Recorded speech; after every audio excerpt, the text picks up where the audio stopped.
स्वागत है बच्चों मेरे YouTube चैनल पे। उम्मीद करता हूँ कि आपकी पढ़ाई मस्त चल रही होगी और एग्ज़ाम में अच्छा करोगे। तो आज हम अपने इस वीडियो में most important question of democratic politics की हम बात करने वाले हैं, सिविक्स की हम बात करेंगे बेसिकली। तो चैप्टर होगा आउटकम्स ऑफ डेमोक्रेसी। तो इसमें देखेंगे क्या क्या चांसेस है इंपॉर्टेंट क्वेश्चन आने का। तो काफ़ी इंपॉर्टेंट क्वेश्चन जो प्रीवियस ईयर्स के बोर्ड के क्वेश्चन पूछे गए वो सारे इसमें कवर किए हैं। तो ये शॉर्ट गारंटी नहीं लेना है आप लोगों की एकदम यही पढ़ के जाना है और यही आएगा। आपको नोट्स और बुक्स जरूर पढ़ने हैं। ये चांसेस है, प्रोबेबिलिटी है कि ये आ सकते हैं, बस ओनली फॉर प्रैक्टिस है। ठीक है, तो चलिए शुरू करते हैं आउटकम्स ऑफ डेमोक्रेसी के इंपॉर्टेंट क्वेश्चंस। तो पहला क्वेश्चन है, A democratic government is legitimate government. Support the statement with argument. ये बोल रहा है कि डेमोक्रेटिक गवर्नमेंट जो है एक लेजिटिमेट गवर्नमेंट है। कैसे, आप कैसे कह सकते हो। और दूसरा क्वेश्चन जस्ट लैंग्वेज को घुमा के पूछा जाता है कि there is an overwhelming support for the idea of democracy all over the world. पूरे ऑल ओवर द वर्ल्ड में डेमोक्रेसी के लिए एकदम खुल के लोग सपोर्ट करते हैं बेसिकली। यानी डेमोक्रेसी कहो या डिक्टेटरशिप कहो या नॉन डेमोक्रेटिक रिजाइम कहो, जहाँ मोनार्की सिस्टम हो, तो उन सारे रूलिंग सिस्टम में से सारे लोग जो हैं वो डेमोक्रेसी को फुल सपोर्ट करते हैं। तो ऐसा क्यों, तो कुछ आंसर्स हैं इसके, देख लीजिए। Democratic government is people own government.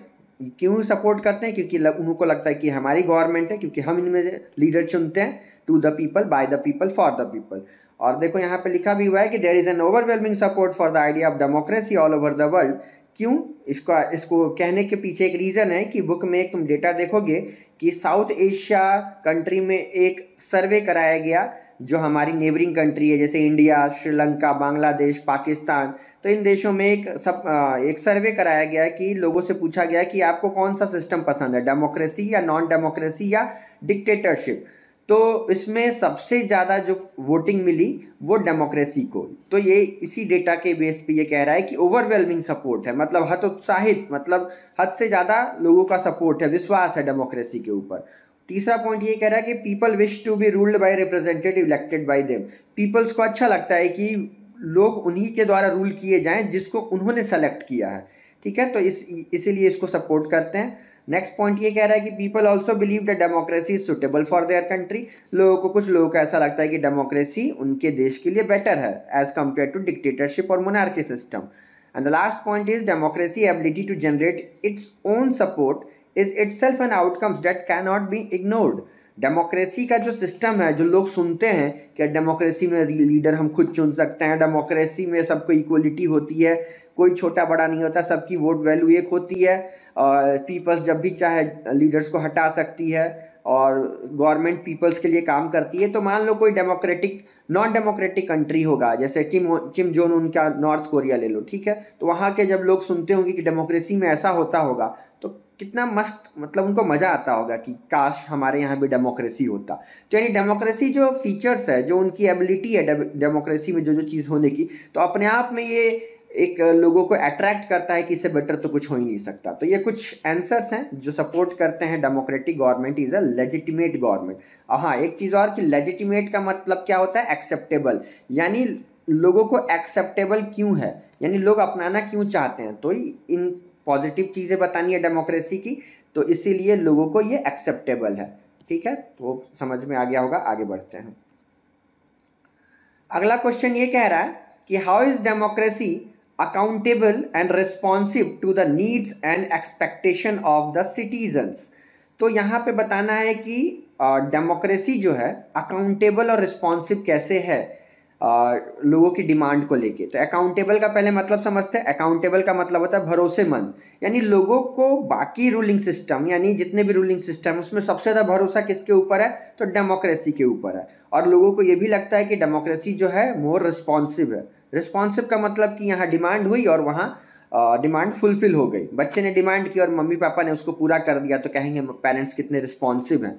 तो डिमांड और सप्लाई प्रॉपर वे में होता है। तो यानी जनता ने बोला ये हमारी कमी है, सरकार ने पूरा कर दिया।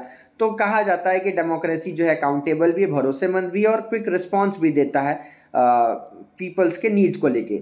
और दूसरा क्वेश्चन इसमें और क्वेश्चन घुमा के पूछा जा सकता है कि how democracy is more accountable form of government, या हम कैसे कह सकते हैं कि डेमोक्रेसी जो है ज़्यादा भरोसेमंद है as compare to other ruling system.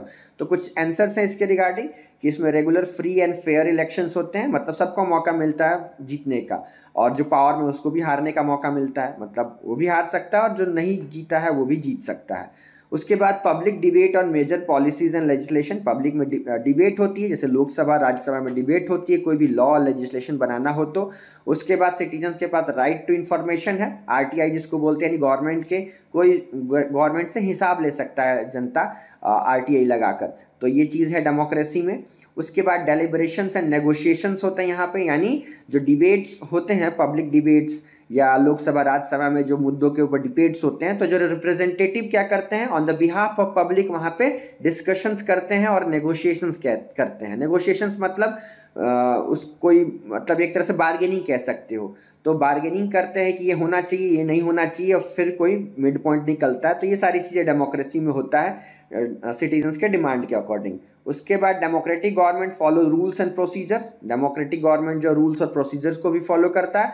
और उसके बाद मैकेनिज्म है यहाँ पे कि citizen to take part in decision making whenever they think fit, citizens भी डिसीजन मेकिंग में डिबेट में पार्टिसिपेट कर सकता है। उसके बाद ये भी कहा जाता है कि डेमोक्रेसी जो है वो ज़्यादा quick responsive as compare to other ruling system, मतलब क्योंकि सरकार को डर है कि अगर हम जनता की डिमांड को फुलफिल नहीं करेंगे तो अगले 5 साल में वोट मांगने जाएंगे तो हमें वोट नहीं मिलेगा। तो ये इसके आंसर है, उम्मीद करते हैं आपको समझ में आ गया होगा। आगे अगला क्वेश्चन देखते हैं जो इम्पॉर्टेंट है। क्वेश्चन आता है कि why do we feel that democracy is a better form of government than any other form of government.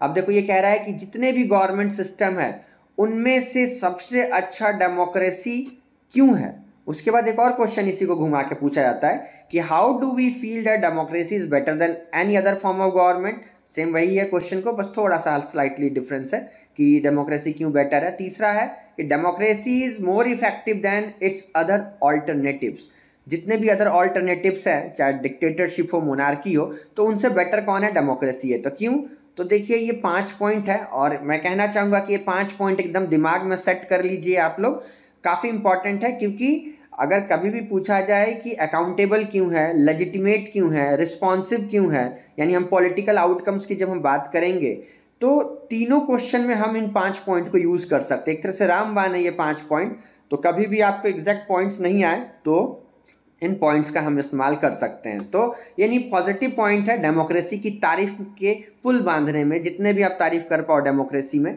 तो वो उन सब के लिए एक एक्स्ट्रा पॉइंट है। तो इन पॉइंट्स को हम यूज़ कर सकते हैं। और ऐसा नहीं कि इसमें इस क्वेश्चन के आंसर में यही 5 पॉइंट होंगे, इवन लेजिटिमेसी वाले पॉइंट्स भी हम कुछ लिख सकते हैं, भूल गए ये अगर भूल गए तो, और कुछ हम अकाउंटेबिलिटी वाले पॉइंट्स को भी लिख सकते हैं। तो यानी ये सब एक ही थैली के चट्टे बट्टे हैं, तो हम इस्तेमाल कहीं भी किसको कर सकते हैं अगर कहीं भी हम फंस गए तो देख लेते हैं क्या कारण है, 5 कारण जिसके कारण हम कह सकते हैं कि democracy is more better form of government. तो सबसे पहला प्रोमोट इक्वलिटी अमॉन्ग सिटीजन्स में इक्वलिटी डेवलप करता है। उसके बाद दूसरा कह रहा है कि enhance the dignity of individual, self respect जो होती है सिटीजन्स की यहाँ पे इनहांस होती है डेमोक्रेसी में। कैसे इनहांस होती है, कह सकते हो कि लीडर्स को पता है या नेता को पता है कि हम बदतमीजी से बात करेंगे सिटीजन से तो अगली बार हमें वोट नहीं मिलेगा, मतलब कुछ भी उसका काम करे या ना करे हाथ जोड़ के ऐसे खड़ा तो रहना ही है उसको, क्योंकि वोट लेना है हर इंटरवल पे। उसके बाद तीसरा कह रहा है कि improves the quality of decision making. Democracy में जो डिसीजन की क्वालिटी होती है काफ़ी बेटर होती है as compare to other ruling form, क्योंकि यहाँ पे डिस्कशंस और डिबेट होने के बाद लॉ बनते हैं। उसके बाद चौथा कह रहा है कि provide a method to resolve conflicts. Democracy में कॉन्फ्लिक्ट्स को रिजॉल्व करने का एक प्रॉपर मैकेनिज्म है, यानी जुडिशरी की बात हो रही है। डेमोक्रेसी में एक proper 3rd level of government है जुडिशरी, जहाँ पे कॉन्फ्लिक्ट्स को रिजॉल्व किया जाता है। एंड द लास्ट पॉइंट ये कह रहा है कि allows room to correct mistakes, यानी अपनी गलतियाँ सुधारने का डेमोक्रेसी मौका देता है। यानी सपोज दैट आपने गलत लीडर को चुन लिया तो अगले 5 साल में आपको आप अपनी गलती सुधार सकते हैं उसको वोट ना देकर। तो ये कुछ चीज़ें हैं जिससे हमको पता चलता है कि democracy is far better than other competitors. तो होप समझ में आ गया होगा, आगे बढ़ते हैं।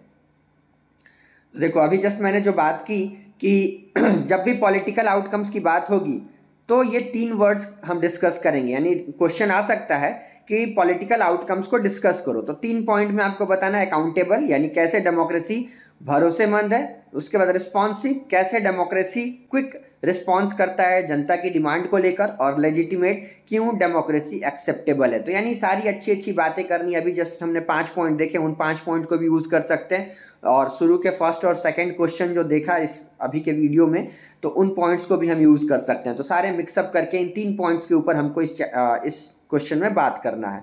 तो काफ़ी आसान है, बस ये बताना है कि डेमोक्रेसी क्यों अकाउंटेबल है, क्यों रिस्पॉन्सिव है, क्यों लेजिटिमेट है। तो इन 3 पॉइंट को डिस्कस करना है। आगे चलते हैं। ये सारे नोट्स में आपको मिल जाएगा और बुक में भी होगा, तो आराम से आप कर पाओगे। हाँ, अगला क्वेश्चन है, डेमोक्रेसी एकोमोडेट्स सोशल डाइवर्सिटी, और इसको सपोर्ट करना है स्टेटमेंट से। और इसी का और क्वेश्चन है कि democracy stand much superior to any other form of government in promoting dignity and freedom of individual. यानी जनता के सेल्फ रिस्पेक्ट की अगर हम बात करें, या उसकी डिग्निटी की बात करें, उसके फ्रीडम की बात करें इंडिविजुअल की, तो डेमोक्रेसी ज़्यादा बेटर है as compare to other form. और तीसरा, इस क्वेश्चन को फिर से घुमा के तीसरे तरीके से पूछा जा सकता है कि explain the ways in which democracy has succeeded in maintaining dignity and freedom of citizen. तो किन किन तरीकों से हम कह सकते हैं कि डेमोक्रेसी फार बेटर है कि अपने सिटीजन्स को फ्रीडम और डिग्निटी देने में। तो इसका आंसर देखते हैं, यानी इसका आंसर जो होगा सोशल आउटकम्स की हम बात करने वाले हैं। नोट्स में और बुक में आपको मिल जाएगा सोशल आउटकम्स। तो सोशल यानी सोशल आउटकम्स के जो पॉइंट्स है उसमें उन पॉइंट्स को मिक्सअप करके हमको यहाँ यूज़ करना है। तो एक एक पॉइंट्स देख लेते हैं जल्दी से। तो सबसे पहला पॉइंट कह रहा है कि the social differences are respected in democracy. बिल्कुल, यहाँ पे रेस्पेक्ट किया जाता है, लॉज प्रॉपर बने हैं सोशल डिफरेंस को लेके। यानी कोई लोअर कास्ट है, अपर कास्ट है, तो अपर कास्ट वाला लोअर कास्ट का मजाक नहीं बना सकता, उनके ऊपर डिस्क्रिमिनेशन नहीं कर सकता, प्रॉपर लॉज बने हुए हैं। दूसरा पॉइंट ये कहता है कि in many democracies women are deprived of their rights to vote. यानी बहुत सारे अदर कंट्रीज है, अदर रूलिंग फॉर्म है जहाँ पे वुमेन्स को वोटिंग राइट्स नहीं मिले हैं, और बहुत ही इंफीरियर क्वालिटी है उनका लाइफ का। लेकिन डेमोक्रेसी में इक्वलिटी दी गई है। हमारे यहाँ आप देख सकते हो एकदम इक्वल ट्रीटमेंट है, वोटिंग राइट्स है। तो ये सारा चीज़ है डेमोक्रेसी की, एक अच्छी चीज़ है ये। उसके बाद democracy in India strengthen the claims of advantages and discriminated caste. यानी SC ST की अगर हम बात करें हमारे यहाँ, तो प्रॉपर लॉज है उनके जॉब को लेके, उनके सेल्फ रिस्पेक्ट को लेके। SC ST एक्ट अगर हम देखें, जैसे कि कोई भी अपर कास्ट वाला उनके साथ गलत व्यवहार नहीं कर सकता या उनको मारपीट नहीं कर सकता, इस टाइप से।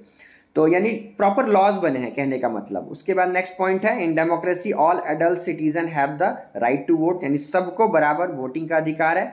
उसके बाद अगला पॉइंट कह रहा है कि डेमोक्रेसी जो रूल होती है, अगर प्रॉपर तरीके से इसको इम्प्लीमेंट करना है या एकोमोडेट कर पाता है डाइवर्सिटी, तो क्यों कर पाता है? क्योंकि डेमोक्रेसी मेजोरिटी के हिसाब से रूल ना हो के माइनॉरिटी के व्यू को भी रिस्पेक्ट देना चाहिए। यानी जिनकी संख्या ज़्यादा है, एग्जाम्पल देखें श्रीलंका का अगर एग्जाम्पल लोगे, तो वहाँ पे सिन्हाला जो कम्युनिटी थी ज़्यादा थी 74%, तो उन्होंने अपने हिसाब से पूरा रूल किया, और आज हालत देख सकते हो श्रीलंका बहुत बुरी कंडीशन में है। न्यूज़ भी देखते होगे तो पता चलेगा। और बेल्जियम वाला एग्जांपल आपने देखा था पावर शेयरिंग में कि इक्वल ट्रीटमेंट मिला सारे डाइवर्सिटीज़ को, तो देश एकदम डेवलपमेंट की ओर चला। तो माइनॉरिटीज़ के व्यूज़ को भी, उनको भी रिस्पेक्ट देना है। और लास्ट पॉइंट ये कह रहा है कि मेजोरिटी रूल कर रहा है। यानी देखो, जिनकी संख्या ज़्यादा होगी, जिस कम्युनिटी की गवर्नमेंट तो उसी की बनेगी, इसमें तो कोई डाउट ही नहीं है, क्योंकि वोट उन्हीं को ज़्यादा मिलेंगे, अपने लोगों को ही देंगे वो। लेकिन ज़्यादा मतलब उनकी संख्या ज़्यादा होने का ये मतलब नहीं कि रिलीजन, कास्ट और लिंग्विस्टिक ग्रुप के बेस पे वो अपने हिसाब से रूल करे। यानी सबको, यानी जो कमज़ोर लोग हैं या माइनॉरिटी में, उनको भी आगे आने का मौका दिया जाए, वो भी गवर्नमेंट का हिस्सा बन सके, ऐसा होना चाहिए थिंकिंग। तो ये है सोशल आउटकम्स के पॉइंट्स जो इम्पॉर्टेंट बनता है, आने के चांसेस हो सकते हैं। आगे चलते हैं। आगे का क्वेश्चन कह रहा है कि explain the role of democratic government in reducing economic disparities. और दूसरा क्वेश्चन इसी में है कि democracy do not appear to be very successful in reducing economic inequalities. अब देखो, यहाँ पे इकोनॉमिक आउटकम्स की हम बात कर रहे हैं। देखो, हमने इस चैप्टर में, इस पूरे चैप्टर में 3 आउटकम्स है जनरली। एक पॉलिटिकल आउटकम्स जो 3 वर्ड के ऊपर पूरा डिस्कशन है, यानी अकाउंटेबल, लेजिटिमेट और रिस्पॉन्सिव। उसके बाद सोशल आउटकम्स, यानी माइनॉरिटी के व्यू को भी इंपॉर्टेंस देना है, डाइवर्सिटी मेंटेन करनी है। और तीसरा है इकोनॉमिक आउटकम। तो इकोनॉमिक आउटकम में क्या करना है? पैसे वाले पॉइंट पे बात करना है कि कौन सा फॉर्म यानी डेमोक्रेसी और अदर रूलिंग फॉर्म में कौन ज़्यादा बेटर है, कौन ज़्यादा इकोनॉमिक ग्रोथ कहाँ पे है। तो यहाँ पे ध्यान रखना है कि इकोनॉमिक ग्रोथ अदर फॉर्म में है, डिक्टेटरशिप वाले और दूसरे रूलिंग फॉर्म में ज़्यादा इकोनॉमिक ग्रोथ है as compare to democracy. Democracy यहाँ पिछड़ जाता है, बाकी में डेमोक्रेसी आगे है, बट यहाँ पे पिछड़ जाता है क्योंकि यहाँ पे क्विक डिसीजंस नहीं लिए जाते हैं डेमोक्रेसी में, तो इसलिए पिछड़ जाता है। अपॉर्चुनिटी आती है, डिस्कशंस और डिबेट्स में टाइम बीत जाता है, तब तक अपॉर्चुनिटी चली जाती है। तो यहाँ पे हम थोड़ा सा सोशल आउटकम्स इकोनॉमिक आउटकम्स की हम बात करते हैं कि क्या है। ये नेगेटिव पॉइंट्स यहाँ बताने हैं क्योंकि हम यहाँ कमज़ोर हैं, हम यहाँ पिछड़े हुए हैं, मतलब हम बाकी के रूलिंग सिस्टम से डेमोक्रेसी इकोनॉमिक वाले पॉइंट पे पीछे है। तो थोड़ा देखते हैं क्या पॉइंट्स पे हमको फोकस करना है। तो पहला पॉइंट ये कह रहा है कि democracy is based on political equality but along with this we can see economic inequality growing. Democracy कहता है कि पॉलिटिकल इक्वलिटी हो, यानी सब लोग बराबर हो, मतलब पॉलिटिक्स के टर्म्स में बात करें तो सब इक्वल है, बट डेमोक्रेसी में पैसे वाले टर्म्स में बात करें तो सब इक्वल नहीं है, मतलब अमीर कुछ ज़्यादा ही अमीर है और गरीब कुछ ज़्यादा ही गरीब है। सेकेंड पॉइंट यही कह रहा है कि small number of ultra rich enjoy a healthy disproportionate share of wealth and economies. अब बुक देखोगे, एक पिज्ज़ा का एग्जांपल लेके दिखाया गया है कि पूरे पिज्ज़ा वाले पे 2% मतलब पूरा एरिया कवर करते हैं। तो यही दिखाया गया कि कुछ चुनिंदा लोग, कुछ पीपल, कुछ परसेंटेज पीपल, अल्ट्रा रिच जो पीपल हैं वो बहुत लार्ज प्रोपोर्शन शेयर करते हैं वेल्थ का, धन दौलत का, और बाकी जो छोटा सा टुकड़ा है वो बाकी के रिमेनिंग पॉपुलेशन है। तो वो एक चीज़ बताया गया, एकदम सही बात है कि कुछ ही चंद लोग, दुनिया की आधी से ज़्यादा वेल्थ उन्हीं के पास है, सैकड़ों लोगों की अगर हम बात करें, और अरबों खरबों लोग, अरबों जो लोग हैं वो बस आधे में ही रहते हैं। थर्ड पॉइंट यही कह रहा है कि on the other hand the income of poor is declining, मतलब पुअर का इनकम और ज़्यादा डिक्लाइन हो रहा है और उनके बेसिक नीड्स को फुलफिल करना बड़ा मुश्किल हो गया। लेकिन वही अगर हम अमीरों की बात करें तो और ज़्यादा अमीर होते जा रहे हैं। उसके बाद अगला है दो poor constitute a large proportion of voter. और जो पुअर्स हैं बहुत लार्ज प्रोपोर्शन है, मतलब जो गरीब है उनकी संख्या बहुत ज़्यादा है, फिर भी डेमोक्रेटिक गवर्नमेंट उनके इस गरीबी के इश्यूज़ को कभी पॉइंट आउट नहीं करती, कभी इलेक्शंस के मुद्दे नहीं बनाती। और दूसरे देशों में तो सिचुएशन और ज़्यादा बहुत बद से बदतर है। अगर अफ्रीका के कंट्रीज़ की अगर हम बात करें तो ये नेगेटिव पॉइंट्स बता रहा है कि इकोनॉमिक इनइक्वलिटी है। तो इससे पता चल रहा है कि हाँ, डेमोक्रेसी वाले कंट्री में जहाँ जहाँ डेमोक्रेसी है इनइक्वलिटी की कंडीशन बहुत ज़्यादा है। अगला क्वेश्चन है, democracy is seen to be good in principle but fail to be not so good in practice. देखने में तो बहुत अच्छा लगता है, बट एक्चुअली अगर हम प्रैक्टिस करें डेमोक्रेसी का, रियलिटी चेक करें तो काफ़ी मतलब ख़राब कंडीशन है। ये है जैसे यूट्यूब पे वीडियो देखते हो कि एक एक्सपेक्टेड ज़िंदगी और एक एक्चुअल, ठीक है, तो एक जो उम्मीद करते हो इमेजिनेशन वाला पार्ट और एक जो रियलिटी वाला, रियलिटी और एक्सपेक्टेशन। तो यहाँ पे भी वही चीज़ है कि डेमोक्रेसी देखने में सुनने में तो बहुत अच्छा बड़ी बड़ी बातें करता है, बट रियलिटी में क्या है तो देखते हैं। तो यानी यहाँ पे समझ में आ रहा है कि सिर्फ नेगेटिव पॉइंट्स बताने हैं डेमोक्रेसी के कि क्यों देखने में दूर के ढोल सुहावने होते हैं, इस टाइप की कंडीशन क्यों है। तो पहला है कि decision making process in democracy is delay. यहाँ पे जो डिसीजंस लिए जाते हैं काफ़ी डिले हो जाता है डिबेट और डिस्कशंस के कारण। उसके बाद democracy often frustrate the needs of people. कहते हैं कि बहुत रिस्पॉन्सिव है, लेकिन कभी कभी बहुत सारे ऐसे मुद्दे हैं उस पर लॉज बनाने में, उसकी फुलफिलमेंट में गवर्नमेंट काफ़ी समय ले लेती है। उसके बाद थर्ड पॉइंट बोला, it often ignores the demand of majority of its population. और जो जनता हमेशा चाह रही है, मेजोरिटी ऑफ पॉपुलेशन जो डिमांड चाहती है डेमोक्रेसी में, अक्सर उनको भी इग्नोर कर दिया जाता है। उसके बाद पॉइंट कह रहा है कि करप्शन भी, यहाँ पे करप्शन तो एकदम भरमार है, घूसखोरी और इस टाइप से अपने ड्यूटी को परफॉर्म नहीं किया जाता है। उसके बाद लास्ट पॉइंट ये कह रहा है कि most democracy fall short of election that provide fair chance to everyone and in subjecting every decision to public debate. और जो कहते हैं कि पब्लिक डिबेट होता है हर मुद्दों के ऊपर और फेयर चांस मिलता है सबको जीतने का, तो आपको भी पता है कि कितना फेयर चांस मिलता है। मनी और मसल पावर भी होता है, मतलब पैसे के दम पे भी चीज़ें यहाँ पे इलेक्शंस के रिजल्ट चेंज किए जाते हैं और हर मुद्दे को पब्लिक डिबेट बनने नहीं दिया जाता। तो ये कुछ नेगेटिव पॉइंट्स है डेमोक्रेसी के जो कि आपको पता होना चाहिए। तो उम्मीद करते हैं कि ये सारे क्वेश्चंस आपको समझ में आ गए होंगे और इसका स्क्रीनशॉट लेके आप देख सकते हो, अगर प्रिंट करके क्वेश्चन पूछ सकते हो या कॉल करके पूछ लेना। डिस्क्रिप्शन में नंबर है, किसी को नोट्स चाहिए तो आप व्हाट्सएप कर सकते हो।